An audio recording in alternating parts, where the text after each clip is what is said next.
राधा वल्लभ श्री हरिवंश। सर्पयज्ञ का निश्चय और आरंभ। उक्सवा जी कहते हैं, शौनकादि ऋषियों, अपने पिता की मृत्यु का इतिहास सुनकर जन्मेजय को बड़ा दुख हुआ। वे क्रुद्ध होकर हाथ से हाथ मलने लगे। शोक के कारण उनकी लंबी और गर्म सांस चलने लगी।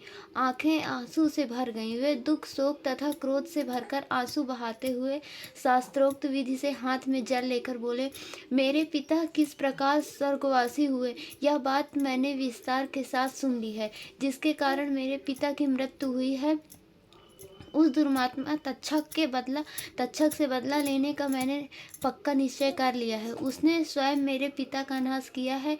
श्रृंगी ऋषि का श्राप तो एक बहाना मात्र है। इस बात का प्रत्यक्ष प्रमाण यह है कि उसने कश्यप ब्राह्मण को, जो विष उतारने के लिए आ रहे थे और जिनके आने से मेरे पिता अवश्य ही जीवित हो जाते, धन देकर लौटा दिया। यदि हमारे मंत्री कश्यप ब्राह्मण का अनुनय विनय करते और वे अनुग्रह पूर्वक मेरे पिता को जीवित कर देते, तो इससे उस दुष्ट की क्या हानि होती। ऋषि का श्राप पूरा हो जाता और मेरे पिता जीवित रह जाते।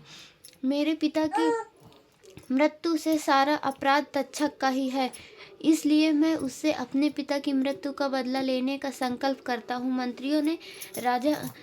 मंत्रियों ने महाराज जन्मेजय की इस प्रतिज्ञा का अनुमोदन किया। अब राजा जन्मेजय ने पुरोहित और ऋत्विजों को बुलाकर कहा, दुरात्मा तक्षक ने मेरे पिता की हिंसा की है। आप लोग ऐसा उपाय बताइए जिससे मैं बदला ले सकूं। क्या आप लोग ऐसा कर्म जानते हैं जिससे मैं उस क्रूर सर्प को धधकती आग में होम सकूं? ऋत्विजों ने कहा, राजन, देवताओं ने आपके लिए पहले से ही एक महायज्ञ का निर्माण कर रखा। यह बात पुराणों में प्रसिद्ध है। उस यज्ञ का अनुष्ठान आपके अतिरिक्त और कोई नहीं करेगा, ऐसा पौराणिकों ने कहा है, और हमें उस यज्ञ की विधि मालूम है। ऋत्विजों की बात सुनकर जन्मेजय को विश्वास हो गया कि निश्चय ही अब तक्षक जल जाएगा। राजा ने ब्राह्मणों से कहा, मैं वह यज्ञ करूंगा, आप लोग इसके लिए सामग्री संग्रह कीजिए। वेदज्ञ ब्राह्मणों ने शास्त्र विधि के अनुसार यज्ञ मंडप बनाने के लिए जमीन नाप ली।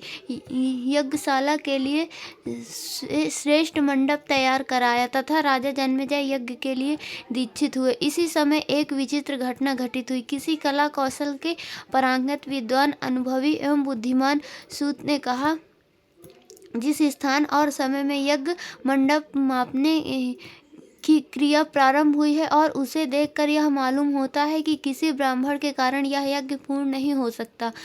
राजा जन्मेजय ने यह सुनकर द्वारपाल से कह दिया कि मुझे सूचना कराए बिना कोई मनुष्य यज्ञ मंडप में न आने पावे। अब सर्प यज्ञ की विधि से कार्य प्रारंभ हुआ। ऋत्विज अपने अपने काम में लग गए। ऋत्विजों की आंखें धुएं के कारण लाल लाल हो रही थी।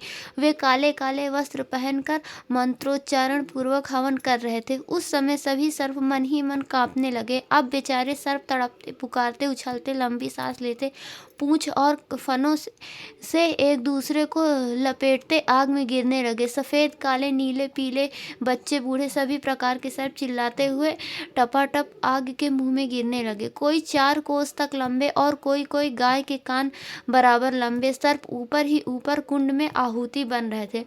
सर्प यज्ञ में च्यवनवंशी चंड भार्गव होता थे।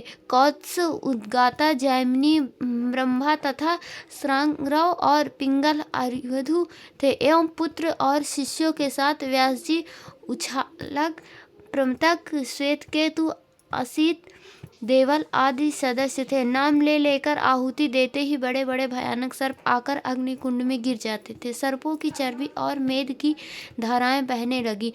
बड़ी तीखी दुर्गंध चारों ओर फैल गई तथा सर्पों की चिल्लाहट से आकाश गूंज उठा।